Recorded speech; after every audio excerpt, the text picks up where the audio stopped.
Hello everyone, welcome to Success Academy.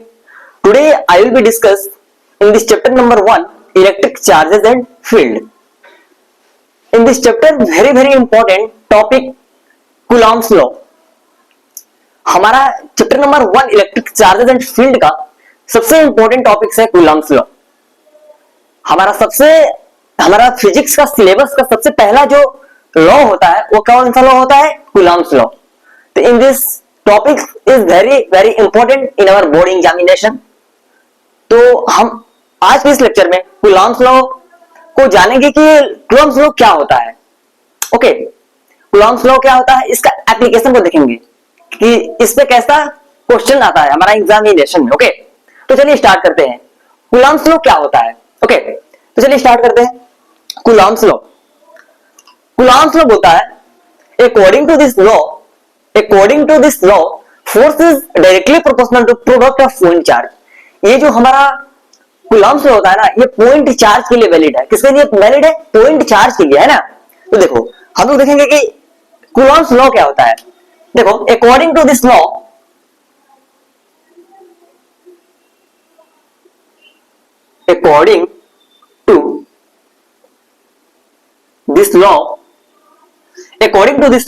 force is directly proportional to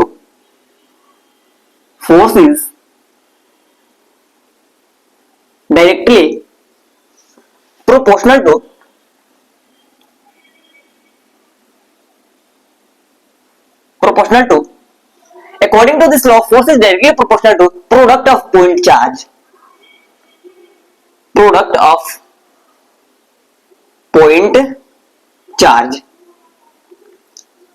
of point charge and inversely proportional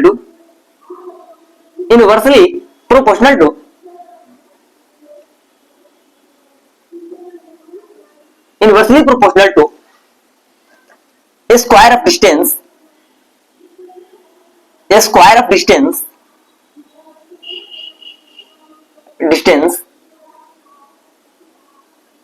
between them. Coulomb's law क्या बोलता है? According to this law, force is directly proportional to product of point charge. In this sentence, product of point charge. Noted this line, product of point charge. Coulomb's law ने क्या बोला? According to this law, force is directly proportional to product of point charge. किसके? Product of point charge क्या है? Directly proportional है. And inversely proportional to square of distance between them. चलो suppose करो एक चार्ज है हमारे पास Q1. एक चार्ज है हमारे पास, एक चार्ज है Q1. ओके, एक चार्ज है हमारे पास Q2, है ना, Q2 जिसका डिस्टेंस है R. ओके, डिस्टेंस कितना है? R है. ये दो चार्ज, जो एक Q1 चार्ज है और Q2 चार्ज है, हम लोग क्या जाते हैं, लाइक चार्जेस एक दूसरे को क्या करती है? रिपेल करती है ना, और अनलाइक चार्जेस एक दूसरे को क्या करती है? अट्रैक्ट करती है. ओके, तो ये जो Q1 चार्ज है Q2 को रिपेल करेगा ना, Q पे फोर्स लगाएगा. जो Q1 चार्ज है Q2 पे फोर्स लगाएगा ना, यहां पे फोर्स लगाएगा. और सेम बात है कि जब Q1 Q2 पे फोर्स लगाएगा तो Q2 भी तो Q1 पे फोर्स लगाएगा ना. जब यहाँ पे Q1 Q2 पे फोर्स लगाया तो Q2 भी तो Q1 पे फोर्स लगाएगा ना. अब यहाँ पे कूलम्ब्स लॉ ने क्या, उनका डिफिनेशन क्या, उन्होंने क्या बोले? उन्होंने बोले कि according to this law force is directly proportional to product of point charge. In this noted line, product of point charge, है ना. फोर्स, जो हमारा फोर्स है वो क्या है? डायरेक्टली प्रोपोर्शनल है प्रोडक्ट ऑफ पॉइंट चार्ज. किसका? Product of point charge. Charge हमारे पास क्या है? Q1 और Q2. तो force is directly proportional to Q1 Q2 in this equation number 1. Okay, second step, proportional to product of point charge and inversely proportional to square of distance. Distance क्या है हमारा? R है ना, distance R है ना, उसका क्या है? इनवर्सली प्रोपोर्शनल है. जो फोर्स है वो इनवर्सली प्रोपोर्शनल है किसके? डिस्टेंस के. ओके, स्क्वायर ऑफ डिस्टेंस क्या है? Inversely proportional in equation number 2. Okay, अब यहां पे हम लोग को जानना है कि यहाँ पे जो force directly proportional to Q1 Q2 का है, इसका मतलब क्या हो? Okay, force is directly proportional to Q1 Q2, that means जब फोर्स हमारा बढ़ेगा तो चार्ज भी क्या होगा, बढ़ेगा ना। जब हमारा फोर्स इंक्रीज होगा तो चार्ज भी क्या होगा, इंक्रीज होगा ना, होगा। Force is inversely proportional to r square, distance square, that means जब हमारा फोर्स इंक्रीज होगा तो डिस्टेंस क्या होगा, डिक्रीज होगा। जब हमारा डिस्टेंस इंक्रीज होगा तो फोर्स क्या होगा, डिक्रीज होगा। ओके, तो so combining equation 1 and 2, so combining equation 1 and equation 2, okay. Combining equation 1 and 2, force is directly proportional to Q1 Q2 and force is inversely proportional to R square, okay। तो force is directly proportional to Q1 Q2 by R square, okay। अब यहां पे जब हम लोग directly proportional का sign को हटाते हैं तो एक कांस्टेंट आता है जिसको हम लोग K बोलते हैं, ओके। जब यहां पे हम लोग force directly proportional to Q1 Q2 by are square का है, तो जब डायरेक्टली प्रोपोर्शनल का साइन हटाते हैं तो एक कांस्टेंट आता है जिसको क्या बोलते हैं, K बोलते हैं, ओके। तो force is equal to K Q1 Q2 by are square, okay. ये जो हमारा फोर्स का क्या फॉर्मूला है, K Q1 Q2 by are square. जब हम डायरेक्टली प्रोपोर्शनल का साइन हटाए तो K हमारा एक कांस्टेंट वहां पे आया। अब यहाँ पे K क्या है, K का वैल्यू क्या होती है, ओके। तो देखो K का जो वैल्यू होती है ना, वो होती है 1/4 pi epsilon naught, okay. Force is equal to K का वैल्यू होता है 1/4 pi epsilon naught Q1 Q2 by are square, okay. इसी 1/4 पाई एप्सिलॉन नॉट को हम लोग क्या बोलते हैं, K बोल देते हैं, ओके। अब यहाँ पे ऑलरेडी आप लोग जानते हैं 4 क्या है, हमारा कांस्टेंट है ना। जो पाई है, पाई का वैल्यू क्या होती है, 22/7 होती है ना। अब यहाँ पे नया वर्ड एक है, क्या है, एप्सिलॉन नॉट। एप्सिलॉन नॉट क्या होता है, ओके। तो एप्सिलॉन नॉट को हम लोग बोलते हैं, एप्सिलॉन नॉट को हम लोग बोलते हैं, यहां पे लिख देते हैं, एप्सिलॉन नॉट को हम लोग बोलते हैं परमिटिविटी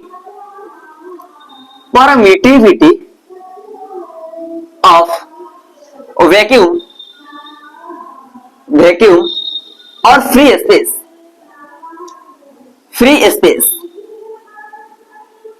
ये जो एप्सिलॉन नॉट वर्ड था, ये क्या था, हमारे लिए नया था, ओके। 4 कांस्टेंट है, पाई का वैल्यू 22/7, ओके। जो एप्सिलॉन नॉट है क्या है, परमिटिविटी ऑफ वैक्यूम और फ्री स्पेस, ओके। अब यहां पे जो 1/4 पाई एप्सिलॉन नॉट है, एप्सिलॉन नॉट की वैल्यू क्या होती है, एप्सिलॉन नॉट की वैल्यू क्या होती है, एप्सिलॉन नॉट की वैल्यू होती है, एप्सिलॉन नॉट की वैल्यू होती है 8.85। पहले हम लोग K का वैल्यू देख लेते हैं, ओके। K हमारा कांस्टेंट आया था ना, यहाँ पे K का हम लोग वैल्यू देखते हैं क्या होता है। K का वैल्यू होता है 9 × 10⁹ न्यूटन मीटर पर coulomb square, okay. 9 × 10⁹ newton metre पर कूलम स्क्वायर क्या होता है, ये हमारा K का वैल्यू होता है। और ये जो यूनिट आया न्यूटन मीटर पर कूलम स्क्वायर, ये कहां से आया, हम लोग जानते हैं कि चार्ज का ऐसा यूनिट क्या होता है, चार्ज का यूनिट ऐसा यूनिट क्या होता है, कूलम्स होता है, ओके। हम लोग फॉर्मूला हमारा क्या था, force is equal to K Q1 Q2 by are square, okay. हमारे पास force is equal to K Q1 Q2 by are square. Q1 Q2 क्या है, चार्ज, चार्ज का ऐसा यूनिट क्या होता है, कूलम। दो चार्ज है तो कूलम का स्क्वायर हो जाएगा ना, होगा ना। यहाँ पे क्या है, r square, distance square, okay. तो मीटर स्क्वायर हुआ यहाँ पे। अब यहाँ पे K का वैल्यू हमको फाइंड करना था ना, K का यूनिट फाइंड करना था ना। तो फोर्स का क्या होता है, न्यूटन। तो क्या हो गया, न्यूटन मीटर पर कूलम स्क्वायर। K का वैल्यू कितना है, 9 × 10⁹ यूनिट क्या है, न्यूटन मीटर पर कूलम स्क्वायर, ओके। अब हम देखेंगे कि एप्सिलॉन नॉट की वैल्यू क्या होती है। एप्सिलॉन नॉट की वैल्यू होती है 8.85 × 10⁻⁻12। इसका यूनिट याद नहीं रखना है, इसका यूनिट क्या करना है, याद नहीं रखना है हमको। अगर K का वैल्यू याद है और उसका यूनिट याद है तो उसका इनवर्स कर देंगे। इसका क्या है, न्यूटन मीटर पर कूलम स्क्वायर। एप्सिलॉन नॉट का यूनिट हो जाएगा कूलम स्क्वायर पर न्यूटन मीटर स्क्वायर,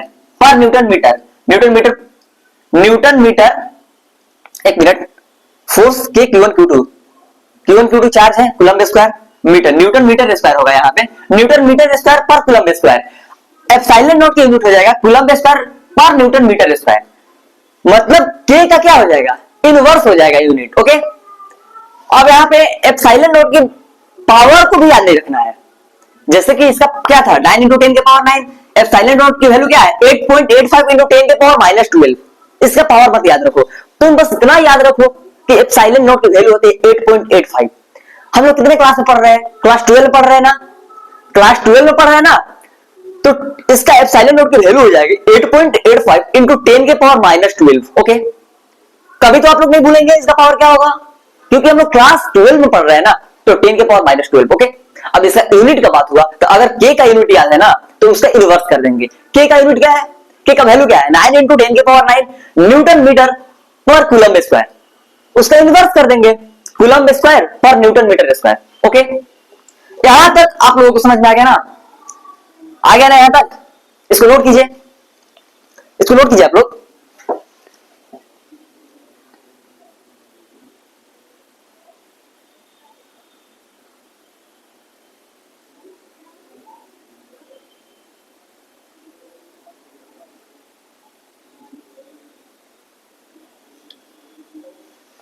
अब हम लोग इस पे देख लेते हैं कि कैसे क्वेश्चन पूछा जाता है। ओके, इस कूलम्ब लॉ पे हम लोग देखते हैं कि क्वेश्चन कैसे पूछा जाता है। ओके, इसको नोट कीजिए, उसके बाद एक क्वेश्चन को हम लोग देखते हैं। ओके, नोट कीजिए इसको।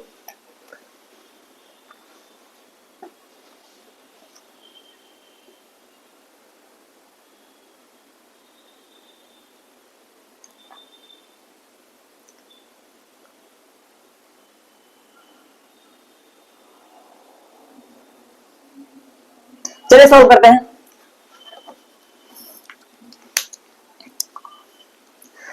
सपोज करो हमारे पास एक चार्ज है, एक चार्ज है Q1 चार्ज है।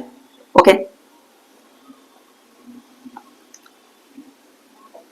और एक Q2 चार्ज है। ओके, Q1 का 1 कूलम्ब दिया हुआ है, चार्ज कितना है, Q1 का चार्ज कितना है 1 कूलम्ब, Q2 का 2 कूलम्ब, दोनों का जो डिस्टेंस है ना वो कितना है 2 मीटर है। ओके, कितना है 2 मीटर है। तो हम लोग क्या जानते हैं, ये Q1 है जो Q2 पे फोर्स लगाएगा ना, जो Q2 है वो भी तो Q1 पे फोर्स लगाएगा ना, फोर्स लगाएगा ना। अगर यहां पे अनलाइक चार्जेस होता तो एट्रैक्शन भी होता ना, क्योंकि हम लोग क्या जानते हैं कि लाइक चार्जेस जो होती है वो एक दूसरे को रिपेल करती है, जो अनलाइक चार्जेस होती है वो एक दूसरे को क्या करती है, अट्रैक्ट करती है ना। तो यहाँ पे जो Q1 चार्ज है वो Q2 को क्या करेगा, रिपेल करेगा, Q2 पे फोर्स लगाएगा, जो Q2 है वो भी तो Q1 पे फोर्स लगाएगा। तो हमारे पास Q1 का चार्ज दिया हुआ है 1 कूलम्ब एंड Q2 का चार्ज 2 कूलम्ब, और दोनों का डिस्टेंस जो है 2 मीटर है। ओके, अब हमको यहाँ पे फोर्स फाइंड करना है, कितना फोर्स है। तो देखो चलते हैं इस क्वेश्चन को सॉल्व करते हैं। क्वेश्चन को सॉल्व करते हैं, क्या है ना, हमारे पास फोर्स फाइंड करना है ना। फोर्स का फॉर्मूला क्या होता है, फोर्स इज इक्वल टू के Q1 Q2 by are square. Okay, force का फॉर्मूला यही ना है, के Q1 Q2 by are square F. अब यहाँ पे के का वैल्यू क्या होती है, के का वैल्यू क्या होता है यहाँ पे, इसको याद रखना है 9 इंटू 10 के पावर 9, 9 इंटू 10 के पावर 9 होता है ना। Q1 का चार्ज कितना है 1 इंटू Q2 का चार्ज कितना है 2 डिवाइड में आर स्क्वायर, आर स्क्वायर मतलब डिस्टेंस है, स्क्वायर डिस्टेंस कितना है 2 मीटर है ना, तो 2 का स्क्वायर कर देंगे, 2 का स्क्वायर करेंगे ना, तो force is equals to 9 into 10 के पावर 9, 9 इंटू 10 के पावर 9 इंटू 2 बाई 2 का स्क्वायर 4, 2 1 जा 2, 2 2 जा 4। ओके, अब हम यहाँ पे force is equal to 9 into 10 के पावर 9 बाई 2, जब 2 को 9 से डिवाइड करेंगे तो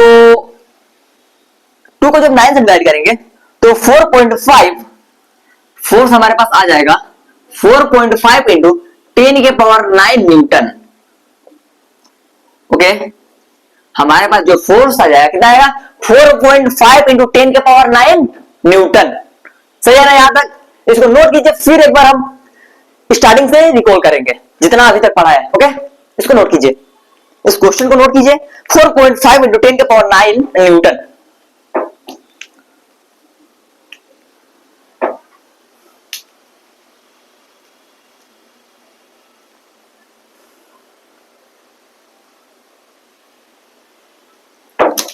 अब हम लोग इस बुक से फिजिक्स एनसीईआरटी क्लास 12th का कूलॉम्स लॉ को पढ़ लिए, जो कि very very important in our board examination. Okay, अब इसके बाद एक टॉपिक आता है जिसको हम लोग बोलते हैं vector form of Coulomb's law. क्या बोलते हैं? Vector form of Coulomb's law. उसको हम लोग क्या करेंगे? डिस्कस करेंगे, अगले लेक्चर में करेंगे।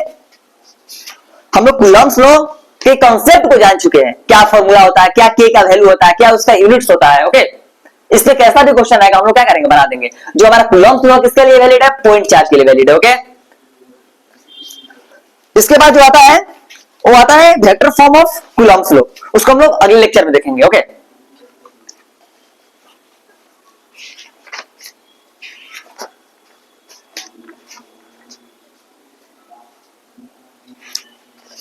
Vector form of Coulomb's law. उसके बाद आएगा हमारा टॉपिक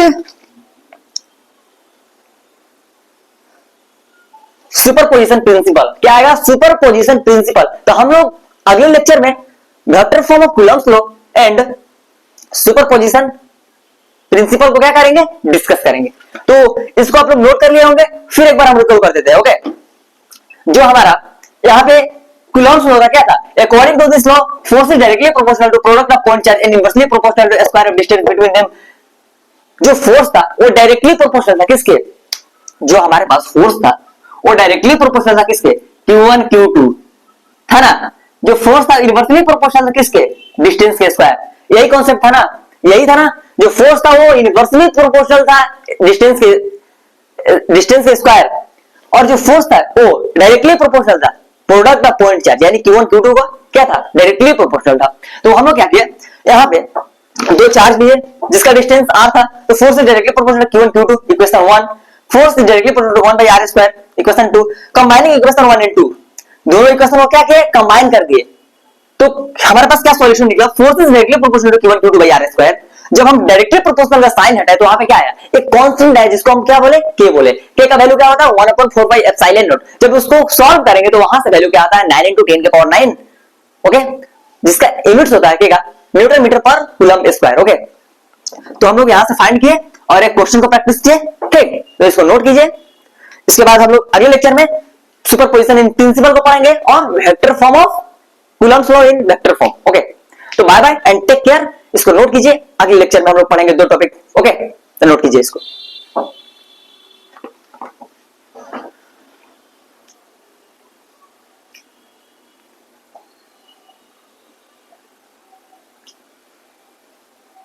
और एक बात है कि जो हम कूलम्स में पढ़ते हैं ना, it is depends on magnitude. ये जो कूलम्स है वो केवल मैग्नीट्यूड पे डिपेंड करता है, साइन पे डिपेंड नहीं करता। पॉजिटिव साइन और नेगेटिव साइन उससे कोई फर्क नहीं पड़ता। लिख देते हैं यहां पे, it is depends only, it is depends only, it is depends only magnitude, it is depends only magnitude। ये क्या करता है? केवल मैग्नीट्यूड पर डिपेंड करता है। Magnitude of charge, magnitude of charge क्या करता है? It is depends only magnitude of charge. कोई भी साइन हो, प्लस साइन, नेगेटिव, पॉजिटिव, कोई फर्क नहीं पड़ता, केवल मैग्नीट्यूड हो। ओके, ये जो डिपेंड्स होता है किससे होता है? कूलम्ब को मैग्नीट्यूड ऑफ चार्ज पे, नॉट साइन। ओके, नोट कीजिए, हम लोग अगले लेक्चर में बात करेंगे। चलिए नोट कर लीजिए इसको।